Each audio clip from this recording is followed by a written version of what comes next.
Millions of young Indians are navigating a hyper-competitive, uncertain job market.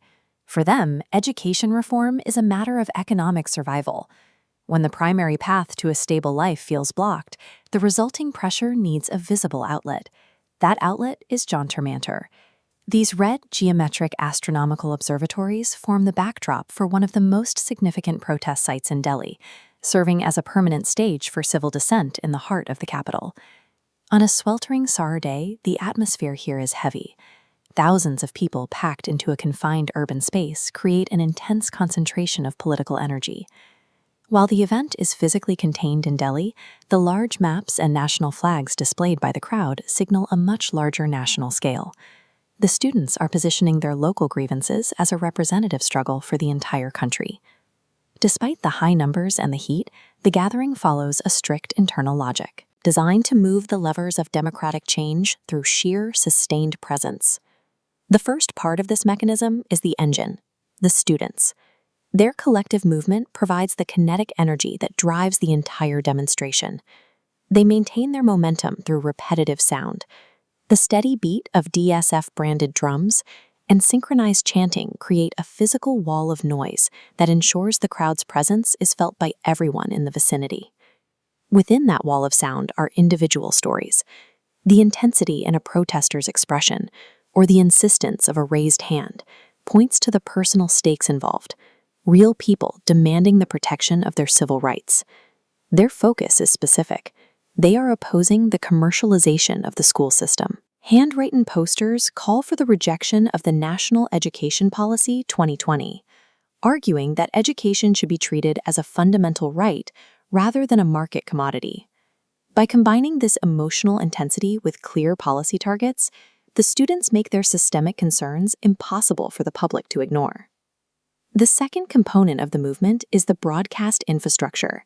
These are the amplifiers that carry the message beyond the barriers of JantarMantar. Reaching a national audience requires heavy machinery. Professional news teams arrive with satellite vans and roof-mounted cameras to beam the demonstration live to millions of television screens across India. This creates a symbiotic relationship. The media gains the compelling visual of a mass youth movement, while the students use the cameras to bypass local bottlenecks and speak directly to the national consciousness. Without this professional amplification, the event would remain a local gathering. By engaging the lens, the youth turn a neighborhood protest into a national headline. The third component is the state security apparatus. These are the guardrails that define the physical boundaries of the demonstration. The state manages the space through massive, visible containment. Dense lines of riot police in blue uniforms and heavy yellow metal barricades create a clear separation between the protesters and the rest of the city. This high level of police presence serves a specific purpose. It provides the structural friction that prevents the demonstration from becoming unmanageable, ensuring the event stays within the bounds of a peaceful protest. These barricades do more than just restrict movement. They validate the space, marking the exact perimeter where democratic assembly can safely and legally take place. The significance of the day lies in the organizational experience these students are gaining. They're learning how to manage the logistics of mass mobilization. Like ink saturating a page, their coordination allows a single movement to quickly fill the public square and capture the state's attention. While shifting national policy is a long, bureaucratic struggle, the victory here is the activation of the mechanism itself. The students have successfully demonstrated their ability to organize. By holding the tricolor and occupying this space, they are asserting their right to participate in the democratic process, moving from passive observers to active participants.